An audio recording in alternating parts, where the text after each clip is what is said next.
다리 없이 오로지 몸통만 남은 상태로 발견된 시하오 토막 시신.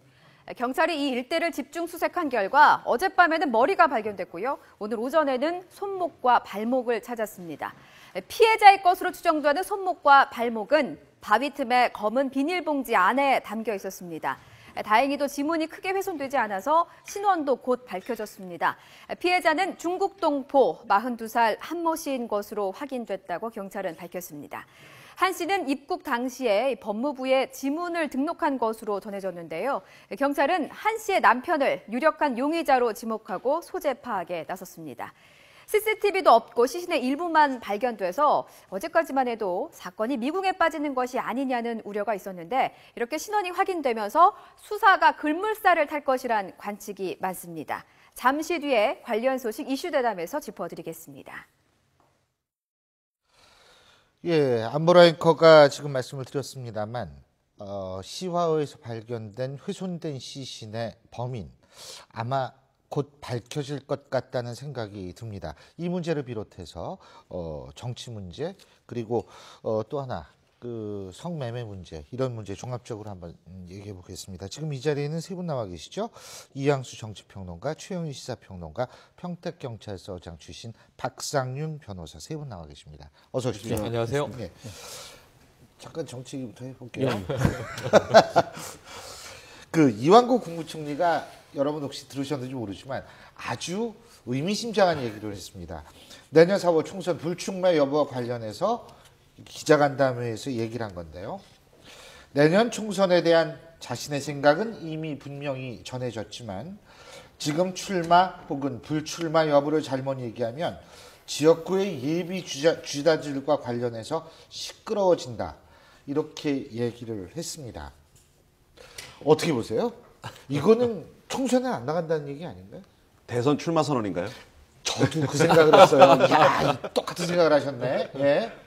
제가 보기에도 아무래도 뭐 미리 이렇게 뭐 출마할 거면 이런 얘기 할 필요가 없거든요. 그렇죠. 조용히 있다 출마하면 그렇죠. 되는데 출마 시점은 총리직은 내년 1월 초에 12일 전까지만 사퇴를 하면 되니까 가만히 있다 출마를 하면 되는데 이런 얘기를 한다는 것은 불출마 선언일 가능성이 높거든요.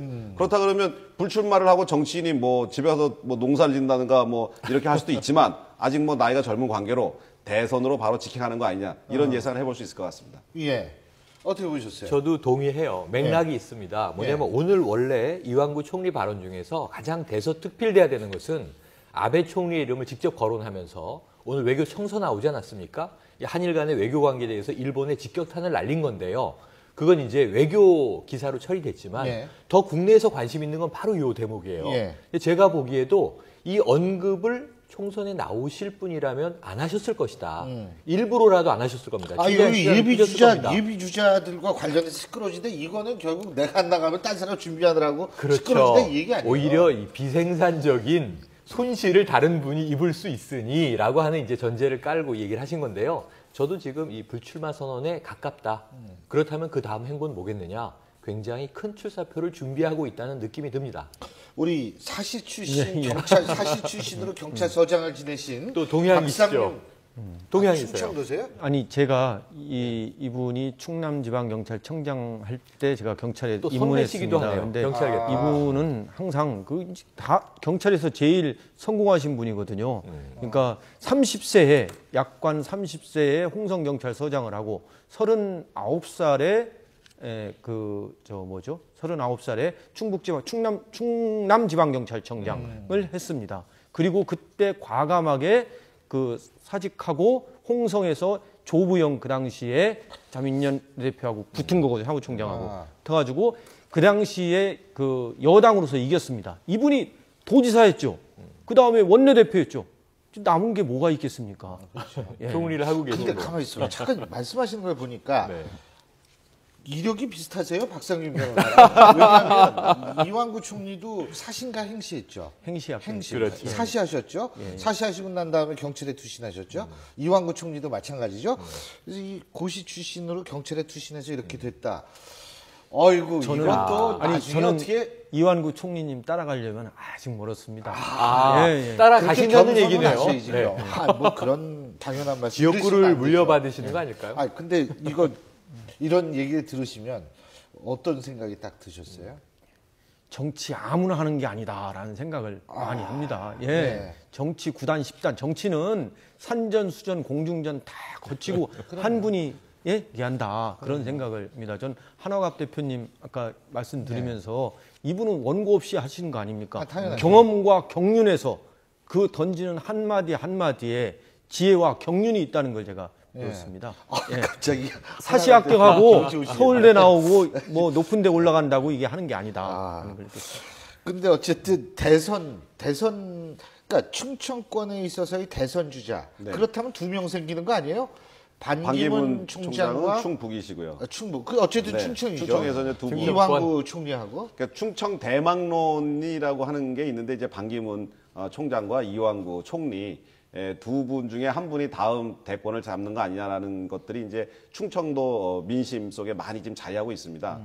근데 지금 이완구 총리는 사실 JP를 과거에 이렇게 뭐 친아버지처럼 이렇게 모시면서 정치를 이렇게 입문도 하고 옛날에 자민련 총재를 할 때 사무총장도 하고요. 그렇죠. 원내총무였죠.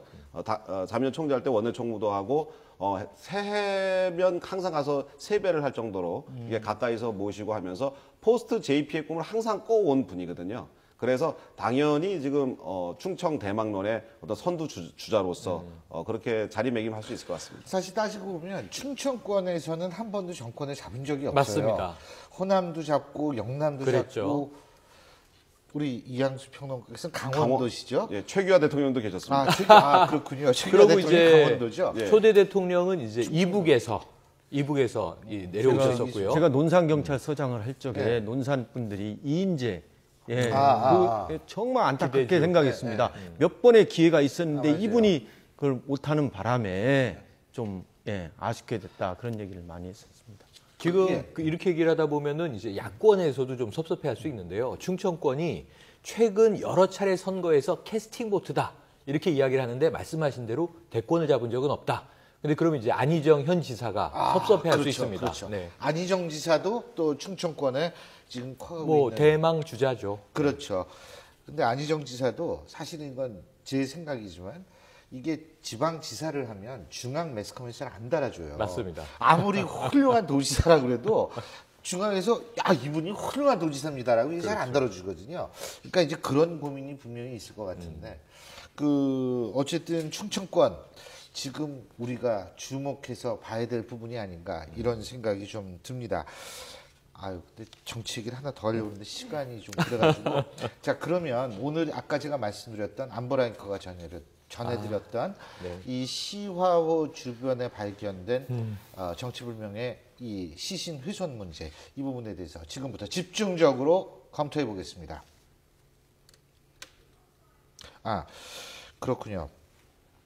화면 함께 보시죠라고 얘기했으면 큰일 날 뻔했습니다. 자, 이 토막 시신 이게 토막 시신이라고 부르는 게 맞죠? 저는 그냥 살해 후 시신을 토막을 내 가지고 유기한 거다 이게 맞지. 토막 살인. 근데요 이게 토막 살인하면은 살인을 하기 위해서 토막을 낸 거다 하거든요. 이게 섬뜩하거든요. 그러니까 이게 토막 살인이라는 말은 좀 부적절한 말인 것 같습니다. 그러니까 시신 훼손. 시신 그러니까 훼손. 살해 후 시신 훼손. 그렇습니다.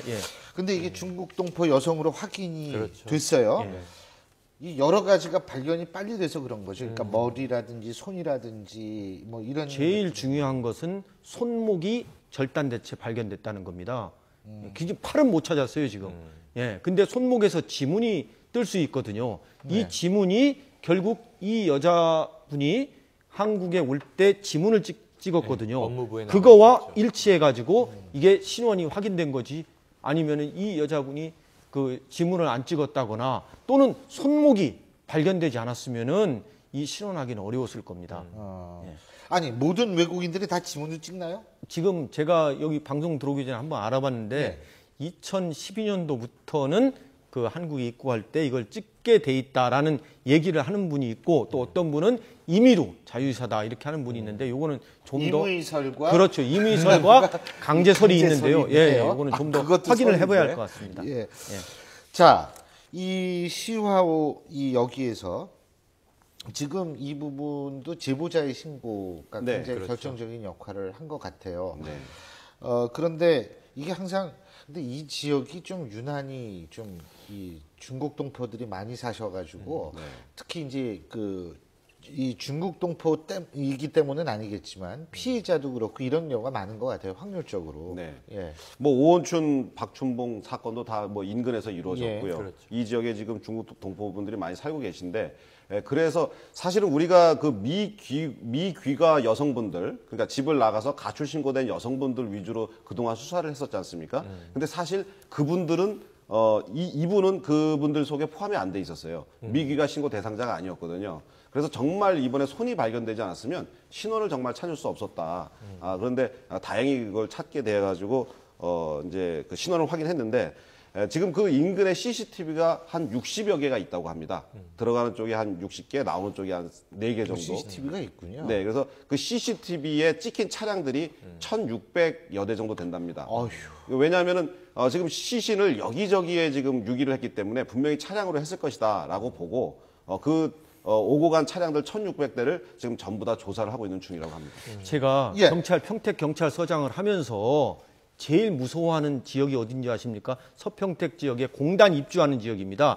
지금 이 여자분이 사셨던 곳이 어디냐면은 시흥시 장왕동입니다. 그 건너편에 있는 안산시 원곡동. 이게 외국인들이 가장 밀집해 있는 거거든요. 거기하고 가깝습니다. 그리고 그 주변에는 우리나라에서 가장 큰 공단인 시화공단이 있습니다. 그리고 공단에 거주하는 외국인들이 어디 사느냐? 원룸 지역에 삽니다. 여기서 한 사람들이 거의 다 여기에 형사활동 좀 해줘라. 여기에 방공활동 좀 해줘라. 경찰서도 이런 곳에 있어야 한다. 외국인들이 많이 사니까 외국어 잘하는 사람들 여기 와서 해야 한다. 이런 얘기를 하는데 이런 지역들이 경찰서하고 멀리 떨어져 있다는 겁니다.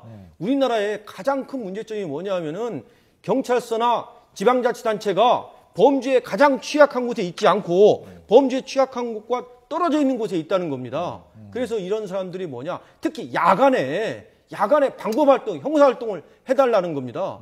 그래서 치안이 가장 불안한 게 야간 심야거든요. 그렇죠. 이럴 때 형기대 차량, 그다음에 방순대 차량, 데모하는 데 좀 배치하지 말고 형기대 차량, 방순대 차량, 뭐 방공활동 해야 한다는 겁니다. CCTV 설치한다고 뭐합니까? 다 피해가서 하는데요. 예. 근데 왜 안 해줘요? 아니 이게 방법 활동이나 거기에 왜 우리가 지부대 같은 걸 왜 안 만들어주죠? 그게 일설에 의하면 그 전문가 분한테 제가 들은 건데 경기도 지역 전체가요. 경찰 한 분당 담당해야 될 주민 숫자가 너무 많다는 거예요. 딴 지역에 전국에서. 그래서 제가 경찰 하면서 제일 문제가 뭐였냐면은 좀 기획부서나 이런 지시부서의 인력을 많이 하지 말고 현장에 배치해야 한다는 겁니다. 현장 중심으로 하려면 정말 주민들이 불안해하는 시간과 장소에 그곳에 경찰이 있어야 한다는 겁니다. 근데 경찰 인력이 보면은 지금 파출소 인력보다 위에 경찰서나 지방청, 본청이 너무 많습니다. 현장에 배치받아야 됩니다. 경찰 인력도 지금 경찰서에 보면은 당직 근무 쓰는 사람들이 한 50여 명 정도 됩니다. 이 사람들이 거의 하는 일이 뭐냐면 파출소에 사건 오는 거 하고 있습니다. 그러지 말고 경찰서에 인력을 좀 최소화시켜가지고 파출소로 좀 내보내고 이 파출소 직원들도 정말로 밤에 인력도 좀 야간에 좀 취약하는 곳에 배치되도록 해야 되고요. 아니 방범 순찰 때 뭐합니까? 낮에 그냥 멀뚱멀뚱 쓰지 말고 그런 곳에 낮에 좀 쉬게 하는 애들은 밤에 이런 데 배치해야 한다는 겁니다. 지방자치단체장들이나 이런 사람들도 좀 밤에 그러한 곳에 가봐야 한다는 겁니다. 지금 박 변호사님 말씀이 이제 맞으신데 계속 우려되는 게 있어요. 워낙 엽기적이고 끔찍한 이제 살인 사건이 난 거죠. 예. 용의자는 아직도 이제 체포되지 않고 있습니다. 오늘 일단 신원이 확인됐으니까 경찰이 조만간 체포하리라고 기대를 해보는데 치안의 문제도 있지만 지금 박 변호사님 말씀을 들으면서 동네 이름을 다 말씀하셨는데 그 동네에 주거하는 생활인들이 있는 겁니다. 외국인도 계시겠지만 내국인도 계신단 말이에요. 그렇죠. 그럼 뭐 당장 이거 땅값 떨어지는 거 아닌가 걱정하실 분도 계실 거고요. 문제는 우리나라가 슬럼이 있는 국가가 아닙니다. 미국 같은 경우에는 뭐 흑인 지역, 멕시코인 지역 해서 워낙 다인종 사회니까 슬럼이라고 하는 것이 형성돼 있지만 대한민국은 어디나 치안이 미칠 수 있단 말이에요. 지금 말씀하신 거 조금 해소되면 된다고 보는데 문제는 이런 끔찍한 몇 차례의 사건 때문에 지금 우리가 이 조선족 동포들 맞아요. 그 분류를 네, 또 해서 의심하게 되고 또는 그렇게 하면 안 되죠. 아까 말씀하신 대로 공단에 있는 거, 공단 근로자들이 다 잠재적 범죄자인가요? 아니거든요. 화이트 칼라 범죄도 많아지고 있고요. 많죠. 끔찍한 살인 사건 보면 우리가 봤지만 강남에서 멀쩡하게 10억 정도 자산을 가지고 있는 이 가장이 자신의 이제 세모녀를 살해한 사건도 있었어요. 그래서 특정 계층, 특정 지역분들, 특정 뭐 이 국적 사람들을 의심하면 안 됩니다. 그래서 이런 부분들은 조금 우리가 그럼요. 특정 짓는 것은 낙인 찍기에 대해서는 주의하자 말씀드리고 그리고 싶어요. 제가 유학 시절에 독일에서 외국에서 있잖아요. 근데 사실은 차별을 당연히 받죠. 네. 학교 안에서는 차별이 없지만 학교 바깥에는 엄청 차별을 많이 받아요. 그래서 제가 특히 그런 거는 아주 민감하게 저도 받아들입니다. 예. 근데 어쨌든 자, 다시 그 사건으로 돌아가서 제가 여러분께 질문을 하나 드리겠습니다. 지금 용의자는 뭐 있다고는 하지만 이 전문가가 얘기한 두 가지 의문점이 있습니다. 시신 훼손이 초보 수준을 넘는다는 거예요. 그러니까 날카로운 흉기를 사용해서 시신을 훼손했는데 한 2번 정도의 칼질로 훼손을 했다라는 거예요. 둘째, 그렇기 때문에 이게 초보적 수준이 아니라는 것. 둘째, 이 범인이 신원을 어떻게 하면 이 알아내기 감출 수 힘든지를 안다는 거예요. 예? 그래서 이 두 가지로 봤을 때 초범이 아닐 수도 있다라는 의견을 내세우더라고요. 어떻게 보십니까? 아니 이 사람들이 예.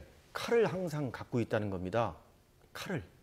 예. 그러니까 오원춘이나 박춘봉인가요? 예, 박춘봉. 이런 사람들의 거의 공통점이 칼을 뭐냐면은 항상 갖고 있다. 항상 아니 칼을 위험한 흉기를 휴대하고 있다는 네. 겁니다. 그래서 경찰도 이러한 사람 체포할 때 상당히 어렵습니다. 그렇죠. 예, 이건 초범 재범 문제가 아니라 이 사람들은 항상 자기 신변이나 또 성격이 급하다는 겁니다. 욱하는 성격이 있다는 거예요. 그리고 이런 사람들이 거의 보면은 가족이 없습니다. 혼자 살거나 또는 좀 이 가정 생활이라는 게 없습니다. 예. 그리고 주거 환경이 이 사람들이 별로 이렇게 남하고 어울리는 사람들이 아니거든요. 예. 예. 이런 거에 유념을 지금 해볼 필요가 박춘봉의 있습니다. 경우에는 초범으로 확인됐죠. 그래서 지금 이제 예를 들면 이런 사람들이 항상 칼을 지지고 다닌다. 오원춘이도 이론적으로는 네, 초범이라고 네. 얘기를 그래서 하지 보면은 지금 세 가지 유형으로 나눠요. 하나는 살인을 쾌락으로 즐기는 사이코패스, 연쇄살인범이다. 두 번째는 이렇게 시신 훼손의 경우에는 상당한 원한 관계일 가능성이 있다. 그리고 세 번째로는 우발적인 범죄일지라도 이 자신의 이 어떤 범행을 은닉하기 위해서 사체를 이제 토막을 냈다라고 하는 것인데 지금 이게 아까 이 가족 지금 일단은 유력 용의자는 남편으로 추적이 되고 있는 것이죠. 그러더라고요. 그건 이제 최종 확인이 돼야 되니까 네. 가정으로 놓고. 근데 지금 말씀하신 대로 초범의 수준이 아니다라고 하는 점에서는 첫 번째 말씀드린 혹여라도 있어서는 안 될 연쇄살인의 케이스가 되면 우리 사회가 가장 이제 패닉에 접어드는 거거든요. 그렇지 않기를 바라는데 지금 말씀하신 대로 전문가 소견들이 오늘 보도로 나오는 걸 보니까 상당히 위험 수위는 높다. 그래서 이제 여기서 경찰에게 정말 당부드리고 싶은 것은요. 조속한 검거가 이루어지지 않으면요. 그렇죠. 지금 시화호가 2013년 그다음에 시화호 방조제가 생긴 이후로 여러 차례 해마다 유사 사건이 벌어져서 어찌 보면 이게 제2의 화성처럼 될 위험성이 있습니다. 이것을 좀 막기 위한 노력들이 필요할 것 같아요. 그 아주 중요한 말씀을 주셨는데 그 여러분들이 이 방송을 보고 계신 분들 중에서도 주위에 이 사건과 관련해서 의심스러운 부분이 있다라고 생각하시는 분은 경찰에 꼭 신고를 해주시기 부탁드리겠습니다. 그냥 112에 신고하시면 다 연결이 됩니다. 꼭 신고해 주시기 바라겠고요. 자, 다음 주제 넘어가 보겠습니다.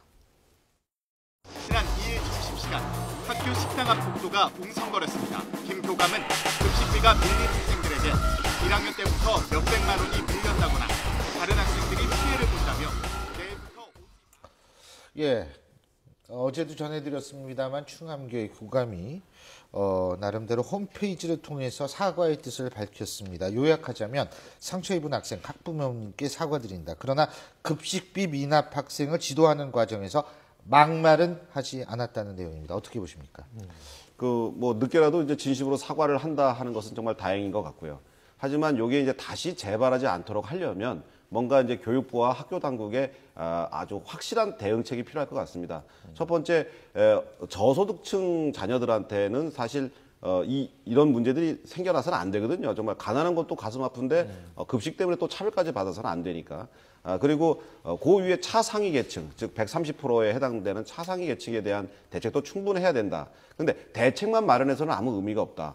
이거를 급식비를 못 내면 학부형한테 선생님이 전화를 해서 왜 돈을 못 냈느냐? 그러면 이번에 아빠가 실직을 해서 돈이 없어서 못 냈습니다. 하면 긴급 지원 자금을 해줄 수 있는 우리 제도가 있거든요. 그런데 이걸 학부형들이 전혀 모르고 선생님들도 고지를 안 해주고 있거든요. 그래서 이번에 대책은 대책대로 그다음에 학부형들한테 그런 것들을 잘 고지해서 아이들이 상처받는 일이 없도록 잘 대처를 해야 될 것 같습니다. 저는 그 서울시 교육청 이번 사건을 보는 태도가 문제가 있다고 생각합니다. 지금 학생 인권을 위해서 그 서울시 교육청 관계자가 가가지고 실태조사하겠다. 서울시 교육청은 이 문제 이전에 지금 고등학교 급식 실태와 급식 질에 대해서 점검을 해야 한다고 생각합니다. 그렇지 않겠습니까? 지금 얼마나, 이 충암고등학교거든요. 사립학교거든요. 사립학교에 있는데도 이렇게 급식비를 체납하는 애들이 많다는 거거든요. 이 문제점이 무엇인가? 서울시 교육청은 그거부터 생각하고 해야지 이 모든 문제의 책임을 교감 선생님한테 돌린다. 그리고 교감 선생님한테 이거는 잘못된 생각이라고 생각합니다. 아니 실제로 그 교감 선생님 같은 경우에는 지금 제가 볼 때는 고육지책으로 얘기를 했을 수는 있어요. 전 그 방식에 있어서 절대로 동의 못합니다. 일단 어떻게 막말을 했다 여부를 떠나가지고 아이들이 많은 상태에서 사춘기가 가장 그렇죠. 예민한 애들한테 어떤 식으로든 따로 불러서 얘기를 하든지 이랬어야 된다라고 명단도 갖고 있는데 맞아요. 전 그건 아니라고 생각을 하지만 중요한 것은 또 다른 측면이 뭐냐면 충암교회 급식비 미납액이 3,900만 원에 네, 어마어마하더라고요. 어마어마하고 그리고 이게 교장, 교감, 행정실장이 사비로 채워넣기까지 했다는 거예요, 이게. 그러니까 뭐 더 윗선에서 무슨 얘기를 했는지는 모르겠습니다만 지난달에만 600만 원이다. 그래서 학교 자체적으로는 감당하기 힘든 상황이다. 어떻게 이게 그러니까 학교 측도 힘든 상황은 확실해요. 그렇죠. 근데 방식은 완전히 틀렸지만 그렇죠. 이게 두 가지의 문제점을 저는 보는데요. 한 가지는 지금 교육청 문제도 이제 2차, 3차적으로 문제가 있겠죠. 우선 첫 번째로는 우리가 무상급식 논란이 요즘 있지 않습니까? 네. 경남도에서 시끄러운데 서울에서 터졌어요. 유사한 사례가. 근데 여기서 볼 수 있는 건 뭐냐면 정책적인 논의를 하는 과정에 학부모나 아이들이 다른 사람들에게, 타인에게 노출되지 않고, 그러니까 어떤 부끄러움을 느끼지 않고, 가난이 죄가 아닌데 이러한 부분들은 바우처라든가 여러 가지로 처리할 수 있다는 얘기를 많이 쏟아냈어요. 근데 현장에서는 이렇게 터지는 거예요, 결국은. 결국은 돈 안 내면 밥 먹지 마 하는 식의 소리를 들어야 되는 아이들이 나온다면 이런 사례가 서울 충암구에서 터졌다면 전국 어디서든 터질 가능성이 있다는 거거든요.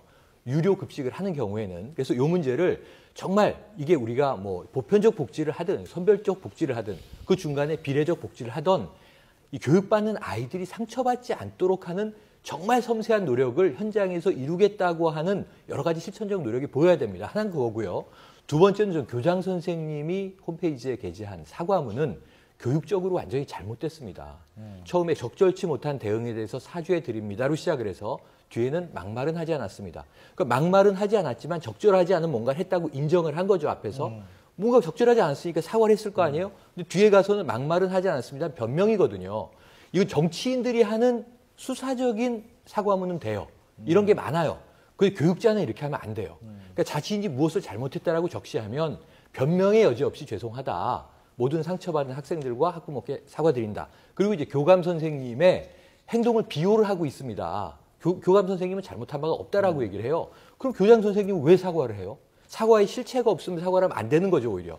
이것은 정말 3,900만 원이라는 막대한 돈이 밀려 있었고 사비로도 채워 넣었는데 학교도 어떻게 감당할 수 없어서 학부모님들에게 여러 차례 공지를 했지만 협조를 받지 못해서 부득이런 감정적인 일이 터진 것 같습니다라고 말씀을 하시든가. 그러니까 제가 보기엔 논리적으로 틀린 어법으로 사과하시면 교육적으로 아이들이 결국은 사과는 표면적으로 하지만 마음은 미안하지 않구나라고 느낄 것이다. 아니, 교장 선생님이 저는 교장 선생님이 알 수 있는 사실관계 확인은 교감 선생님을 통해서 알 수 있고 그 했을 때 자기가 해보니까 이런 거였더라. 사실관계는 이건 얘기할 수 있다고 저는 생각합니다. 근데 교육청에 문제가 있는 겁니다. 교육청이 이런 실태도 모르고 무슨 교육 현장에 있는 사람들이 바우처라는 제도를 교감 얘기합니까? 선생님이 한 일을 교장 선생님도 모르는데 교육청은 그걸 어떻게 알겠어요? 아니 오늘 말씀 여기까지 듣겠습니다. 자, 교육청과 교감에서 다음 주에 계속해 주시고요. 자, 오늘 말씀 여기까지 드려 고맙습니다. 고맙습니다.